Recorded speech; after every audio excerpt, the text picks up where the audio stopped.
Hello, world, and welcome back to the Arc Report. I'm your host, Akit Shocklog Mullins, and as you can see from the title today, today's story is a sad story. We actually have two stories today. One is a Tennessee dad who caused the death of his baby mother and daughter. Another is a teen who caused the death of his siblings, who wound up getting 100 years in jail for the death of his siblings. And the thing that I found confusing about that story is the way in which those outside of the African American community actually describe uh half brothers and half sisters as half brother and half sister if they don't share the same mother and father, when in the African American community, whether or not you share the both mother and father, if you share at least one parent, you're just a brother or a sister. We don't differentiate with half. So, but you'll understand what I mean when I get to that story. I don't want to ramble on. So, as I stated,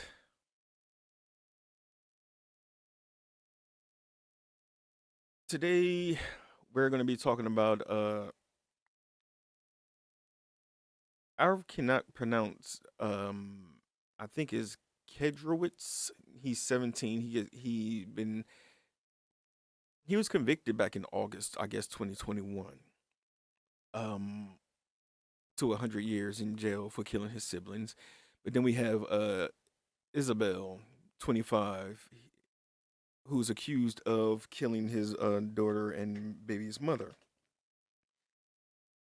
Beginning with the first story here, we have Kennedy Hoyle, 2 days old, Brandon Isabel, 25, and Danielle Hoyle, 27.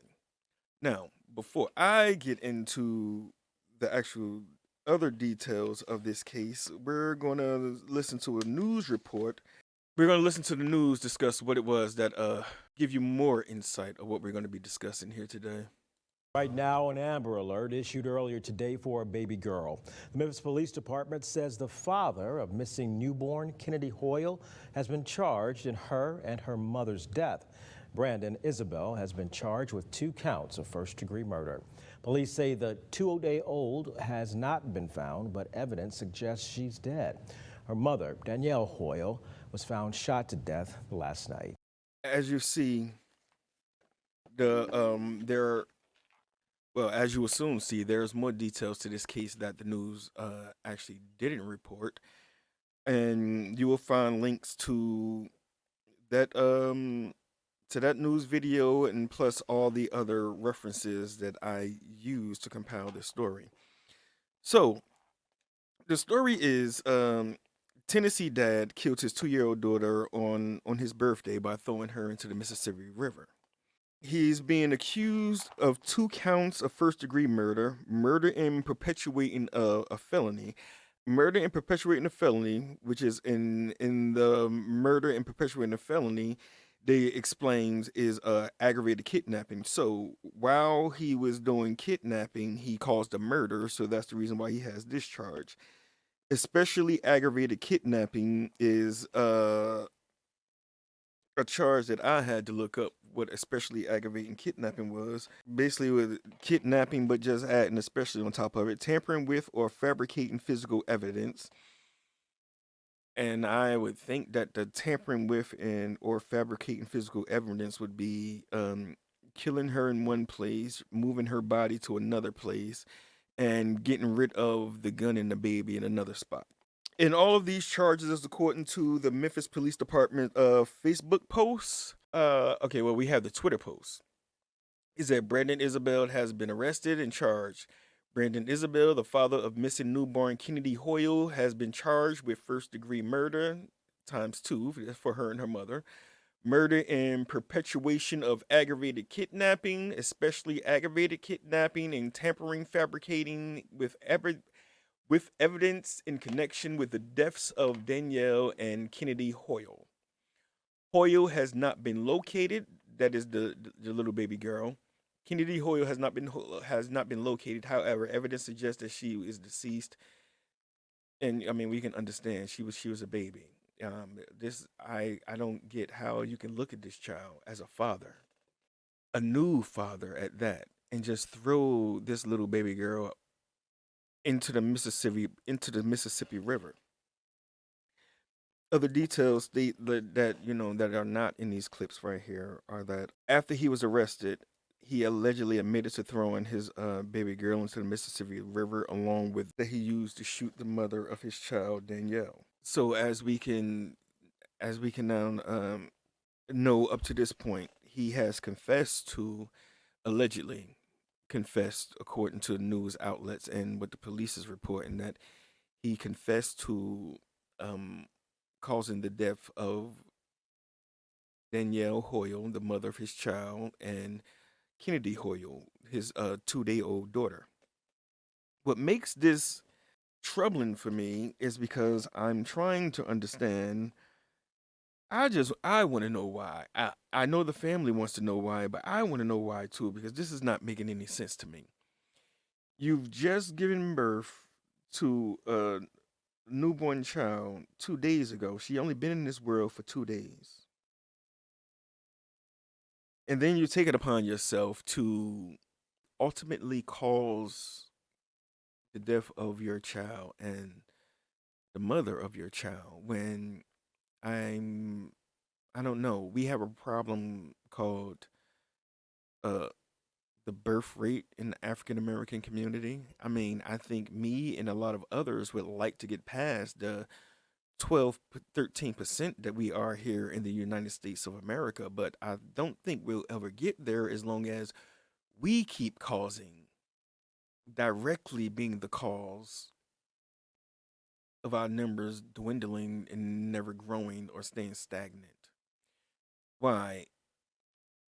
I don't know why Mr. Isabel did this to his daughter and the mother of his child, Danielle. Or should I say, I don't know why Mr. Isabel did this to Kennedy and Danielle. And in my mind, I cannot understand why anyone, I don't even care who it is. I don't understand why anyone, let alone a father, would kill the mother of their child and newborn daughter.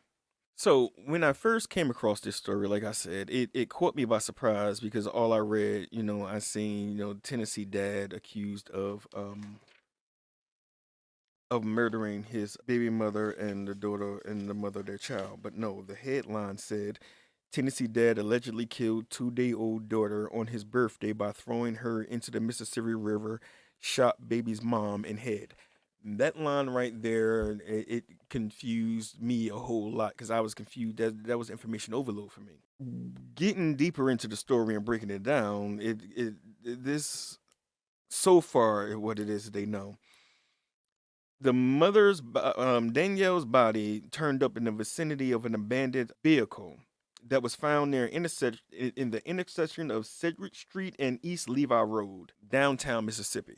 I mean, not Mississippi. Oh my! Why did I say Mississippi? Well, the Mississippi River. That's why. But in downtown Memphis, they said Danielle Hoyle had been shot to death, and her infant daughter was last seen with the defendant. Despite suspicions that Kennedy Hoyle is dead, the Tennessee Bureau of Investigation, and the Mississippi, I mean, in the Memphis Department, Memphis Police Department issued an Amber Alert for the newborn on Wednesday. So the Wednesday that they learned that this little girl was missing after mom was found dead next to mom's car, they put out the Amber Alert. So this is the Amber Alert right here that they put out, and you can still find it up on their Twitter account because this is where I got it from their Twitter. And as you see again, it says man detained and everything else, and you see them out there, still looking, for the child. Kennedy is 2 days old, black female, 6 pounds, 17 inches with brown hair and brown eyes. Kennedy was last seen wearing a black and white polka dot onesie with pink pants. Kennedy was last known to be in the area of Sedgwick Drive and Levi Road in Memphis, Tennessee. Again, like I said, this was senseless, and that's not the story. This was senseless and didn't need to happen. If Mr. Isabel didn't want to be a father, he could have did what, again, not saying it's right, but he could have did what most fathers did and just walked away and just never looked back. You didn't have to. Basically, you destroyed everyone's life, because anytime something like this happened, it doesn't just destroy the life of the victim and the perpetrator, but it destroys the lives of the victim and the victim's family and friends, and the perpetrator and the perpetrator's family and friends, because everyone hurts and everyone suffers in this situation. Because even though I don't think you understood if you were thinking, not only did you take the daughter away and the grandchild away from Danielle's mom, but you also took your mother's granddaughter away from her. And I don't think you were thinking about that when you were doing all these things, because it's senseless. Because now, not only did Danielle mom lose her daughter and her granddaughter, your mom also has lost her son and her granddaughter. And why? It says that at the same time, according to an affidavit, the case began to unfold when police were looking for a possible stolen vehicle and found a tan Chevrolet Cruze with a broken driver's side window on Tuesday night. A license plate search revealed that Danielle Hoyle was the owner of the vehicle. When police reached out to her family, relatives reported they had not heard from her since she left the house earlier with her daughter. And at the same time, the police were piecing together about this vehicle that's sitting here, while I guess they were looking for another vehicle, stumbled upon this vehicle. And because of the circumstances around the vehicle, they reached out to, tried to reach out to the owner of the car, and I guess they found, which is weird. I would think that if you're reaching out to the owner of the car, it would go back to Danielle if this is Danielle's car, and it would go to her cell phone, unless it went to a house phone, which I don't know if people still got house phones, but that's neither here nor there. But at the same time that they were looking for Danielle, well, while they were trying to find out who was the owner of the car, reaching out to her family, police had actually found Danielle with a gunshot wound to the side of the head, off the side of the road, off the side of a nearby road. And from all the details they gathered, from knowing that it was her car, the circumstances of how that happened, and her being shot dead, the baby being missing, the police quickly thought as Isabel as the suspect, and then subsequently arrested. And normally, again, when with something like this, I always ask the question of, why is it that, and we understand now. I always used to wonder and think that it was wrong for the police to automatically think or accuse the next of kin whenever someone wound up dead, or a child or someone went missing like that. Seeing this and hearing the facts in this case, I am actually happy that they did, because, again, sometimes there are certain things that we may not like, or certain rules that we may not like, or protocols that we may not like that are in place that we may feel to be racist or bigoted or whatever the case we may be, or unfair. But if we really look deeper into it and look at it from a different angle, we can understand why certain things or certain systems are put into place for certain things to happen. If there was not already a protocol in place that would have directed the police to automatically assume the father of the child to be the primary suspect before going out and reaching out to looking at anyone else as a suspect, Mr. Isabel probably would have gotten away with this. Why do I say this? Well, because of how everything happened. Mr. Isabel lured Danielle to a place where he can basically ambush her and kill her, because Danielle was inside of her car when she was killed. Another problem that I have with this is it means that Danielle was inside of her car when she was killed, and also was her baby in the car when she was killed. Next, Mr. Isabel removed Danielle. And again, just going off of the facts that we were given and what I'm reading here, Mr. Isabel removed Danielle from her vehicle to his vehicle, drove off some, and dropped her body off on the side of the road like she was trash.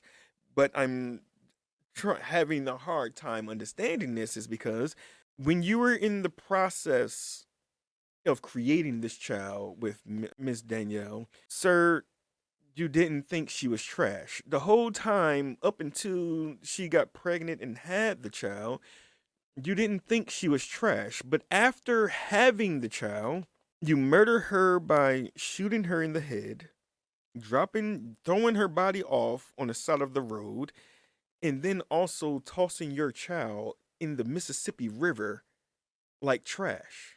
And not only that, you toss the murder weapon. Even looking at it more, like, again, we can only assume, well, we can't assume because Mr. Isabel allegedly admitted to the police what it was that he did. And I'm just sitting here thinking right now because I was going to say something. I'm not saying that I don't condone anything, but adults, at the end of the day, you're an adult. You can fend for yourself. Children, on the other hand, that's a different story. Thinking about that child, you shot your baby mother in the head, threw her on the side of the road, which means before you just tossed her away, she was already deceased and tossed to the side of the road.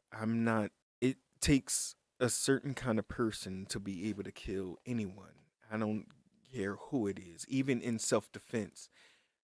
It takes a lot to take someone else's life. But for someone you allegedly was supposed to have loved and created a new life with, and that also to take the life of that life that you created with someone, you toss that baby into the water and they're looking for this baby, but I don't see nowhere in these reports or in an alleged confession that you gave where you said that your daughter was deceased before going into the water. None of this I am cool with, but my heart would be a little more at ease with knowing that you didn't toss your daughter in that water alive, 2 days old, not knowing how to swim, which means you sent your daughter to a watery grave. I want to say I was at what is it? I guess an impasse, if what is what I'll use, or not too sure which way I would go on what his punishment should be, if he should still be here or just to live and suffer. On one hand, I would think or be like, that he needs to no longer be here, like are not here. But then it's like, why, when he should live out the rest of his life knowing what it was that he did? But then now just realizing that you dispatched your baby mother quickly and you tossed your baby girl to a watery graves, which means that she drowned. A baby having to that's torture in my mind. The baby's grandmother, April Campbell, made a statement and she said that she can cry so much. I mean, she said you can cry so much that tears don't even come down your eyes no more. I haven't slept. And I can tell you I agree with with Miss April Campbell when she made that statement that you can cry so much that the tears don't come down your eyes no more, which that is the truth. Sometimes something can be so painful and so hurtful that even when you think that you're crying, you're not crying. When you want to cry, you can't cry. On the inside, you are crying, but on the outside, there are no tears because the tears are gone. So I can understand what she means because I've experienced that before where you cry and you cry and you cry and you reach a point where there are no more tears. The tears are gone. Miss Campbell went on and said that Danielle, she's missed by everybody. Young folks make mistakes, but that wasn't a mistake. There wasn't a reason to kill my daughter. And again, I agree with Miss Campbell. Danielle and that baby girl will be missed by everybody. Because as I stated, not only did Miss Campbell lose her daughter and her granddaughter, but all of Danielle's friends and family has lost as well. when she said that young folks make mistakes, but this wasn't a mistake. Again, she's correct. Young folks do make mistakes. We all make mistakes. Everybody make mistakes every day. But the problem here is most people don't know or understand what a mistake is and what is intentional. Pertaining to this situation right here, I agree with Miss Campbell. Again, none of this is a mistake. Mr. Campbell cannot say that any of this was a mistake because for it to be a mistake, you wouldn't have shot her in the head. Because again, why would you need a gun to meet up with your baby mother? Again, why would you lower your baby mother somewhere, murder her, drop her body off, then toss your baby and the gun into the Mississippi River, which tells me, again, agreeing with the mother and the facts in this in the facts of the case is this was not a mistake.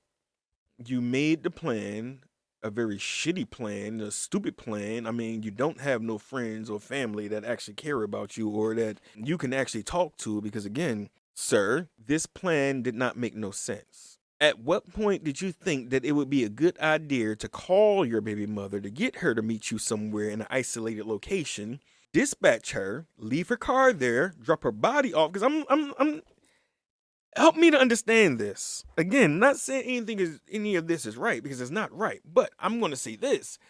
It doesn't make sense. If you wanted to get away with this, which makes me beg the question of what is your mental state? There is something wrong here. I think we are all missing something here. I don't know why I keep going back to that one. I think we're all missing something here. For the simple fact of, if you were going to toss your daughter into that river, that gun into that river, you move the mother's body, why not throw them all in the river? Shit, while you're at it, drive the goddamn car into the damn river. And you would have got away with it. By doing all of this, it makes me think there is something wrong up here with you mentally. As there is something wrong with a lot of us in the African American community mentally that I think we all need to be checked. Actually, at this point, I think the whole world needs to be checked because there is something going on. Because again, this is just the first story. Because, and as I don't know, you can see, I have on my I'm wearing my Blood and Loyalty shirt today because again, this is basically what the subject matters of this show is about. Is about blood and loyalty. This man and this woman got together to create a child. That's their family. He killed his family. What makes it even worse when before I get to that part, Miss Campbell also said that she wants him to suffer like he made her baby suffer. I want him to hurt. I don't want it to be easy for him. I want him to suffer. He needs to suffer. Why would you hurt a baby? And again, why would you? What possibly could have made you want to hurt a child? I don't know. I couldn't do it. Did you even second guess doing this to that child? I'm looking at your daughter right now. It didn't cross your mind did you even look at her before you just tossed? Like, what were you thinking? And to make all of this worse, Mr. Isabel was born February 1st. His daughter was born, I guess it would be a day or two before his birthday, which means she was basically born, I guess, February 30th to between February 30th to February 31st. That baby was born, but the baby only been here 2 days. Mr. Isabel birthday is February the 1st. I want everybody to understand this. What makes this even more sick about this man right here, that there has to be a mental issue going on here. But the babies died after being on this planet for 2 days. And all of this happened on February the 1st, which is also Mr. Isabel's birthday, which means that this man, for his birthday, murdered the mother of his child, Danielle Hoyle, and his 2-day-old baby girl, Kennedy Hoyle. He has to have a mental issue. There has to be a mental issue. There has to be some explanation to explain why this man would do such a thing. Which would bring me to my next story about Nicholas Kedrowitz. Again, if I pronounced his name wrong, please forgive me. I have a hard time pronouncing a lot of names, even my own sometimes. And this is about a Nicholas Kedrowitz, Nathaniel Ritz, and 11-month-old Nathaniel Ritz, and 23-month-old Desiree McCartney. And all of this has happened in Osgood, Indiana. As I say on the ARC report, this is me. I don't break news. I just ask questions about the news that is being reported. Sometimes the news report the news correctly, and sometimes I don't think they are, or they're being unfair. Me, and on the other side, there are those in my community who love to say, well, you always point about this, but you don't point about this. They were always doing this and they didn't want to do that. But listen, I'm going to say this. That last story, again, 2 different states. I understand that. We know from Mr. Isabel. I'm going to get to this story. I'm going to make this statement. We know from Mr. Isabel confessed to what it is that he did, and he needs to, and them demons are going to eat him alive. I would say in the case of Mr. Isabel, I would hope he get the same amount of time or more that this young man has been given.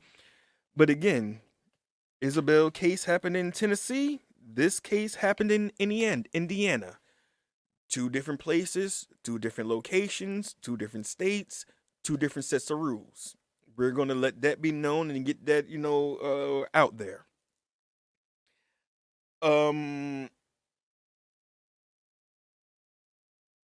So moving right along, getting to this. Now, in the case of Nicholas is the older brother. Again, the thing that caught my eye about this case was actually seeing that an Indiana teen was sentenced to 100 years for killing 2 siblings. That was the headline. I click on it, I read it, and at first my first thought was that this can't be true. This can't be real. They're lying. Like this boy did not do this. He's being set up. Something else has to be wrong here. Like there has to be another explanation for what this young man is being accused of. And here it is. As you can see, these stories I found from the Twitter, which is recent, because he's just been sentenced to 100 years, and I'm going to get to and explain why, but we're going to read what it is. That is up here right now. It says Justin Nicholas Kedrowitz was sentenced to 50 years in prison on both counts of murder. Those terms must be served consecutively, a judge ruled, meaning Kedrowitz will serve a total of 100 years, which means, for those of you who don't get it, it's something like the case out there in going to the sentencing guidelines right here about how it got up to be this many years, where he's never coming home.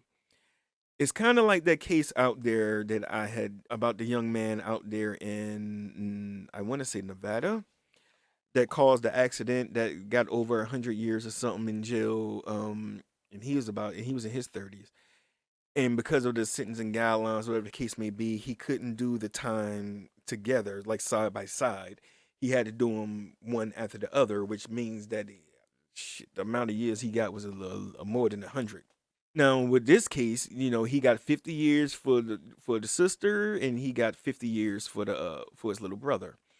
Which, again, even in this case, I don't disagree with what the judge has said or what the judge ordered, because being the eldest and the oldest child, I know what my role is, which means I am the example, and I have to protect my siblings.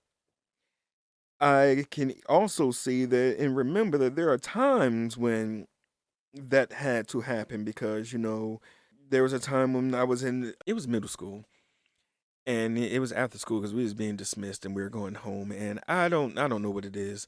Like I is me. Then my brother's right behind me. And then I have my baby brother who passed away. Who I was 5.5, 6 years older than. Which means that at this time, if I'm in the sixth, my brother's in the fifth, and that means that the little one was in elementary school. Anyway, so what I'm saying is, I come out now. I don't know what is going on. Like I said, I'm in the sixth. My brother's in the fifth. Whatever he got going on down in the fifth grade, whatever they doing over there, I don't know. I just know when they come out, I walk into a fight that he's having with some little dude outside. Granted, fine. So they're outside fighting. He did what he did. They broke the fight up. Boy won and didn't feel satisfied. So he tells my brother, mind you, I'm standing right behind this gentleman when he makes the statement. He says that he's going to go and beat up my brother's brother. Now, I don't know if he was talking about me or if he was talking about, well, actually, I thought he was talking about me. But then looking at him, he was going towards my baby brother, which, like I said, the gentleman didn't see me standing behind him. So you already know how that ended. I say all this to say, after I hit him, he went down, he held my hands, and I learned how to also fight with my head. Hey, it is what it is. But like I said, being the eldest child, you do what you have to do to protect your siblings. This gentleman right here has failed his duties as the eldest child and has failed at protecting his siblings because he caused the death of his siblings. And as we get more into this story, we'll understand that it just gets weird, and you'll have to decide on how you feel about this. You'll understand when we get there. So the Indiana team was sentenced to a century, in prison for smothering.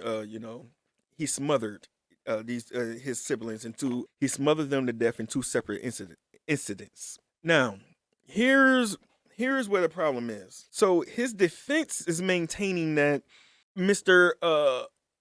We're gonna call him Nicholas because I can't pronounce his last name. Mr. Nicholas. Again, he's 17 right now, and he's going to prison for 100 years. He's 17 years old. He murdered baby brother and sister, who were both 11 and 23 months respectively.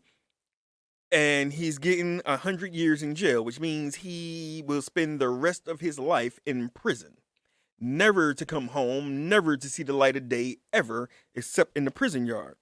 But his defense maintains that he's been living with an untreated mental illness and deserved a favorable sentence. However, Judge Ryan King determined that the convicted teenager showed no remorse.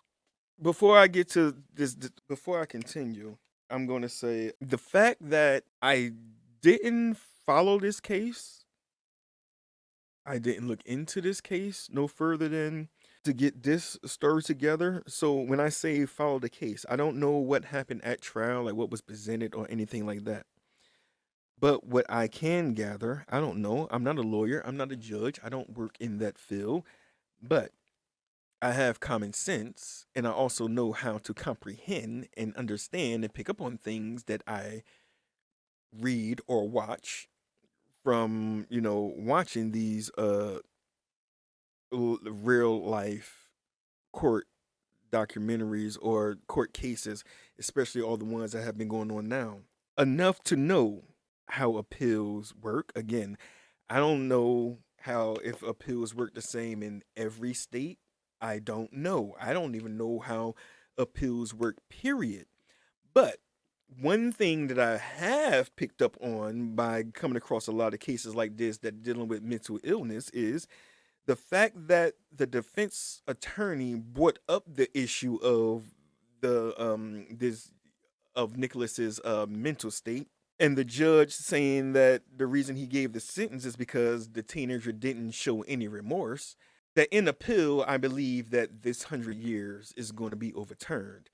If anything, if it's found, okay, I'll say this. If it's found that he does have a mental issue, I believe the appeals, especially when it comes to, mental illness, that he may not have to spend the rest of his life in prison, but he may have to spend the rest of his life in a mental institution.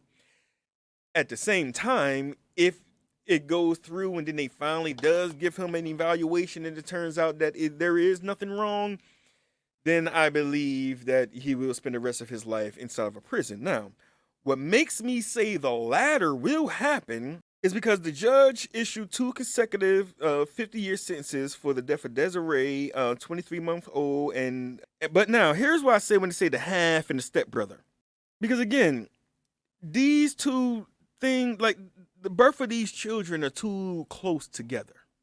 11-month-old, 23 months. 23 months, I'm gonna say what is that, like a year going on 2 years? The little girl is almost a year. No, Nathaniel is almost a year, and Desiree is almost a year and a half too, I want to say. Either way, in my first story, Mr. Isabel used a gun to dispatch the mother of his child, and then he tossed his baby and the gun into the Mississippi River. I say that there is a mental problem with that man to do what it was that he did. And I also stated at the beginning of all of this that there takes a special kind of person to be able to pull the trigger or commit or take the life of anyone by stabbing, shooting, strangling, suffocating, or any other way. It takes a special type of person to be able to do something like that. The fact that this young man used those means to murder his baby brother and sister, I think and feel that there is something wrong with this gentleman. Also, about the whole brother, half brother, sister, half sister, step brother, it's confusing me. And I say this because Christina McCartney, Desiree's mother, returned home on May 1st, 2017, to find that the young girl wasn't breathing right. Now, it says Desiree's mother is Christina, and they said Desiree's mother. And on here, Desiree is supposed to be his half sister. Now, like I said, outside of the African American community, I don't know how y'all differentiate the half and the half. I don't know if it's his half sister because they don't share the same mother or the same father. Because again, I said, she's 23 months old. Okay? This is the reason why I'm asking. Just because now she's 23 months old. It's like a year and a half or something like that. I don't know how women calculate kids. It's either they 1 or they're about to be 1 or they're about to be 2. All of that. And once you hit 12, you need to start counting years and not months. Anyway, moving right along. Like I said, the reason why I'm confused by this story is when it comes to Nathaniel Ritz. Because they're calling him a stepbrother. But when it pertaining to Desiree, they say she died on May 6th. May 6th, this is in 2017, all of this took place. So she died on May 6th at the Cincinnati Children's Hospital in Ohio. Nathaniel was 13 when Desiree was murdered, but he was not accused of any wrongdoing at the time, but he was taken out of the home. Now, and these both murders happened in the same year. You had Danielle in May, and then July 21st, Nathaniel was murdered. And now, I don't know, again, he was taken out of the home when Desiree died. So where was he when Nathaniel died? So was he put back in the home? And when he was taken out of the home, did they evaluate him? Did they check him? But then I got the answer to all that. No, they did not, because he was not a suspect at the time of when Desiree passed away. But authorities begin to suspect him. And then Nicholas, which again, this is the reason why I say that his defense may use the whole mental illness when it comes time for his appeal, because it states that authorities eventually came to believe that Nicholas smothered Desiree with a towel to set her free to heaven. Months later, they accused him of putting a blanket over Nathaniel's head. Nicholas reportedly landed on the law enforcement radar after his mother said that he once mutilated a kitten. Another relative described him as having a temper like the Incredible Hulk. Nicholas also confessed to killing his little brother, and according to prosecutor Rick Hurdle, he said there was several remarks that were made to police about freeing the siblings from some sort of hell. That form of hell may have been related to another person living in the home, Christina McCartney told the news outlet. Here is what, again, I'm trying to understand the relationship of how this boy is siblings with these children. Because they don't say what his mother's name is. They don't say what the father's name is. They only name one parent, and that's Christina, who is the mother of Desiree.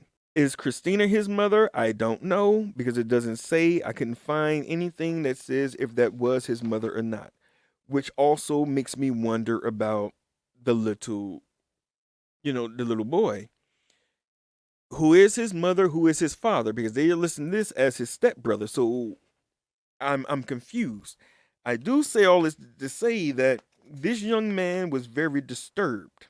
If you're a parent and you've seen that your child mutilated or killed cats, again, there takes a special kind of person to mutilate and kill animals. Like, that takes a special kind of person to kill animals or take a life, period, no matter what kind of life it is, whether it's a human life or an animal life. It takes a special kind of person, a special kind of evil person, or a person who has a undiagnosed mental health issue, as I want to believe this gentleman and Mr. Isabel had, for them to go and kill their family. There is no justification in none of this. And again, going off of what Miss Danielle's mom said, young folks make mistakes. Yes, they do. But none of this, Nicholas nor Mr. Isabel cases, none of this was a mistake. It was all planned. It was all rehearsed. It was all thought about. Whether or not Mr.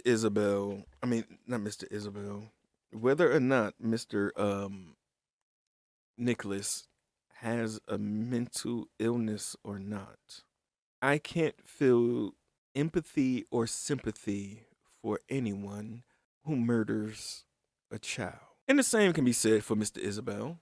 There was no justification in that. There is no explanation that you can give for why you did what you did. None whatsoever. I don't know really what my final thought can be about this situation right here, but I don't know, because I'm not God. We as humans love something called hindsight. Love to say that, oh, if that was me, I would have, oh, that couldn't be me, or I wish that was me, or I wish they would.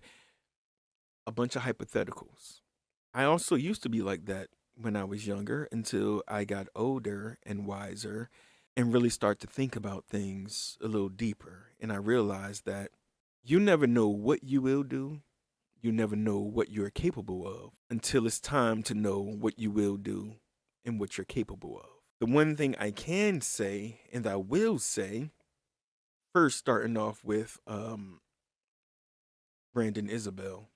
Looking at this situation, I can see if you were able to get your baby mother down there to an isolated location for you to get rid of her, it means that if y'all had problems, if y'all weren't together when the baby was born, or whatever the case may be,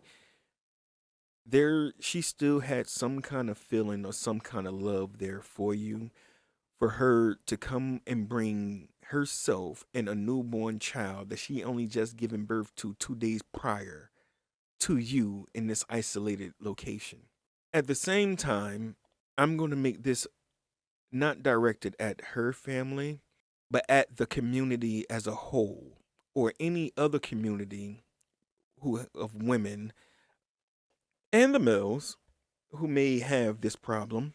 Me looking at my surroundings and the people that I'm around or have been around throughout the time that I have been here on this planet called Earth, I know that there are some people who want to say that, oh, I didn't know that so and so was a woman beater or whatever the case may be. Again, not saying anything about anyone. I'm just using an example here. There is a lot that we see that goes on when it comes to child abuse that we know about that goes on in our house, our family's houses, in our friends' houses, in our neighbors' houses. That because they're family, friends, or neighbors, we turn a blind eye to and we don't pay attention or report or anything like that. Why do I mention this? Well, if Mr. Isabel went this far to kill the mother of his children, someone around Miss Danielle had to have a feeling or inkling that this man could not be trusted, that this man was off his rocker, that this man had the potential to take her life. Because for him to go to this extent to take her life, there had to be a sign, a something, a word, a feeling. Something had to be there to let you know that something about this just isn't right. That he should not have been involved with this woman in the first place because, as I said and continue to say, there takes a certain kind of individual, a special kind of individual, to take someone's life, let alone the life of his family and not his own. And then, once he's caught, just confess to everything as if there isn't going to be a price to pay. When it comes to Mr. Nicholas, well, that's a different case. Mr. Nicholas murdered two siblings.